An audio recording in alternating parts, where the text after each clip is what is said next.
Okay, well, now that you're here, as I was asking, let's talk about that epic fight scene on Kamino. You got really, really wet. It was really epic. Tell us what it was like filming that amazing fight scene.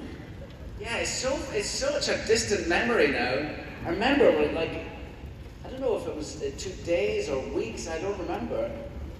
I remember, oh yeah, here it is. I don't really remember very much about it. Doug, Laura, what do you remember?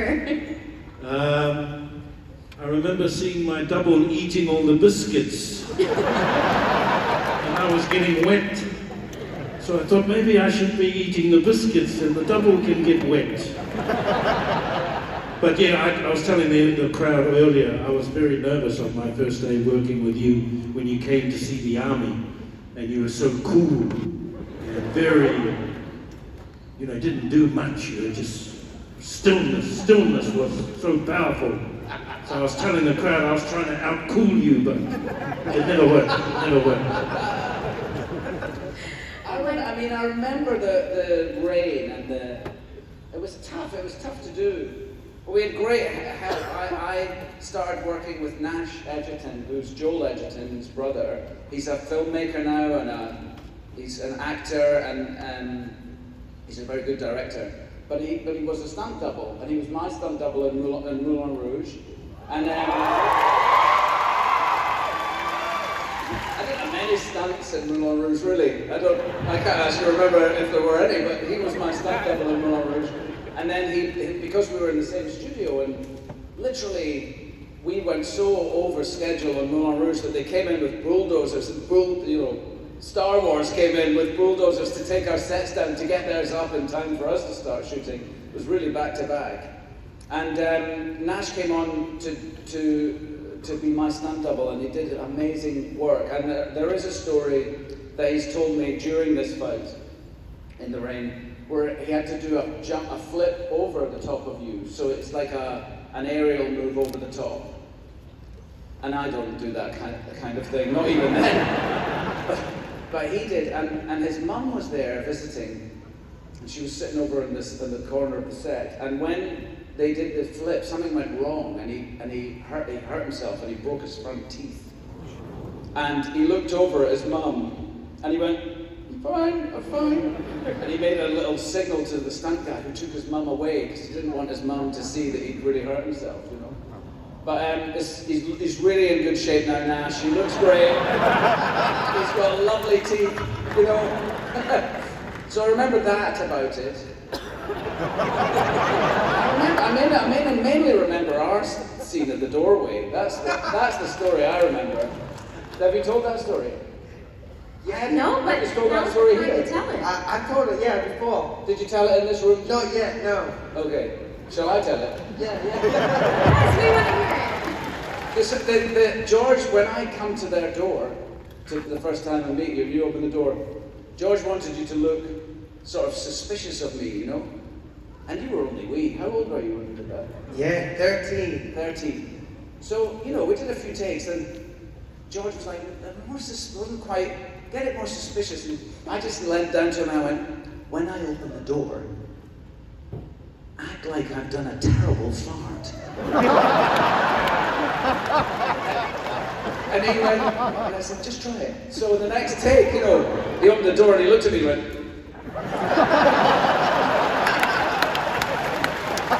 and it totally worked. Now, moving on. You weren't method acting though? No, I couldn't help him for real, but... These are the stories we want to hear, trust me. Well, Hayden, and nice to meet you.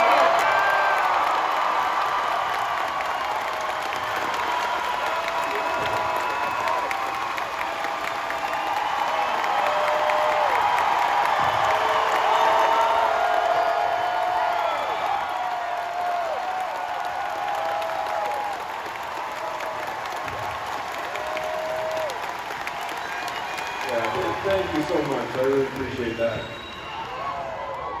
I'm taking Tamora's advice to just act cool right now.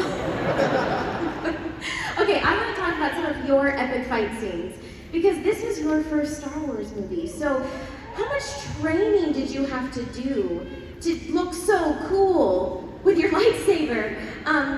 And we recently saw some photos from Vanity Fair of you looking very cool practicing with your lightsaber. So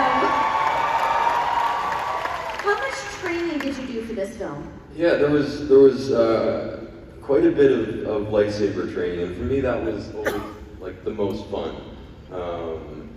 You know, we flew out to Australia where we filmed probably 2 months before we started filming, and we went to Jedi training camp, and it was like the most fun you can imagine. And our amazing stunt coordinator, Nick Gillard, his contribution to the prequels, just, you know, you can't say enough about it, was just, you know, incredible at what he did, and sort of made it not only fun, but really easy. And you know, these fights are choreographed like elaborate dances, and you just sort of learn where your feet are supposed to go, and you know, you learn it in sections, and you sort of take it bit by bit. But yeah, I mean, that was sort of, you know, where Ewan and I got to spend a lot of time together and sort of form our early bond, and just so much fun. Well, so that's my next question, because y'all have the most epic romance. And tell us about forming that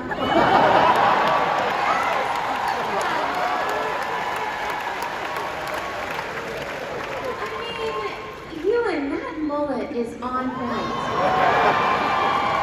And Hayden. People said that I brought the mullet back, you know? I don't think it ever left. Hayden, rat tail sexy too. I was like that little Padawan braid. So how did you all form your brotherly bond, but also the master and apprentice bond? I think, you know, sort of both aspects of that relationship just came very naturally. For me, the sort of the master apprentice aspect, you know, I really looked up to you, and that, you know, that I think sort of lent itself to the work, and Ewan was so gracious with me and kind of took me under his wing, and that was just kind of how our relationship started. And then, of course, the friendship sort of evolved, and that also came very naturally. Yeah. I mean, we just got on really straight away, you know, and we spent a lot of time, like we talked about, in the fight club, in the fight gym, and that's a really good way to get to know somebody. You know, to fight with each other, you have to really trust each other. You can't get it wrong. You have to trust each other not to make the wrong move, because you can hurt each other. You know, in those days we were fighting with metal. The lightsabers were made of metal. I don't know, some kind of alloy. I can't remember what it was. Aluminum tubing, like Yeah. stand on. But by the time we finished each take, the lightsabers were bent, you know, because you really have sort of full contact with each other. So if you get that wrong, you can hurt each other. So you have to have the level of trust, and that's sort of where we started working together, was in that fight gym with Nick, you know, with Nick Gillard. And but also we just were away. We were in Australia, and we were away from home, and so we spent a lot of time together offset as well, and just got, you know, real close.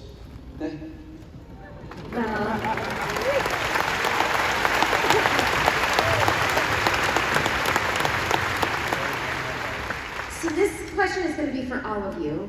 And we'll start here with both Hayden and Ewan. And first of all, I have to say, this is a spoiler-free zone, but congratulations on Kenobi.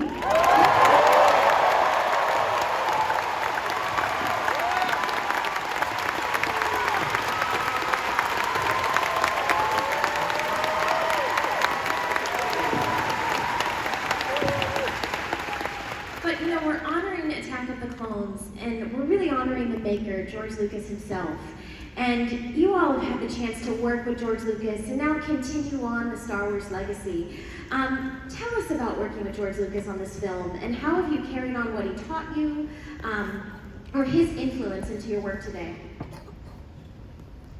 Yeah, I mean, for me, you know, getting to work with George Lucas and follow his lead and just help him bring this character to life was easily the greatest honor of my professional career. And I guess I always felt like he just gave me this amazing gift in this character. I've always felt a bit indebted to him. And that has sort of turned into, you know, now coming back, I feel a real responsibility towards him and to sort of honor what he's created, because it just is so remarkable, you know, as you all can attest to.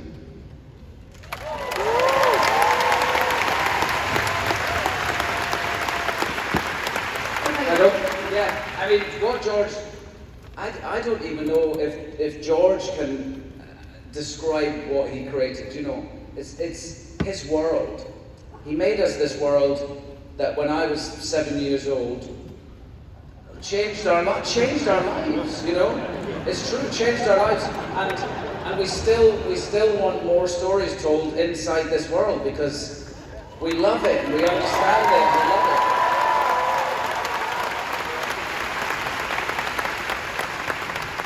And I also like working with George. I had some moments with George. When you got to make George laugh, he can really go, you know? And like, you know, it's very like business-like most of the time, but sometimes you can crack him with a laugh and he just goes, like, and those are my favorite moments to remember about George, but he just couldn't stop laughing, you know? Well, one of my favorite moments, you just reminded me, you were 7, I don't know how old, but still there. But then we were in a scene, and suddenly you're saying, I can't believe I'm in a scene with C-3PO, and it's not your accent. And I'm thinking, I can't believe I'm in a scene with you. Absolutely true. But one of the things endeared me to George was normally on these films I would arrive fully suited up for the first impact, as it were, on the crew and everybody around. And several times I heard George say, now Star Wars has arrived.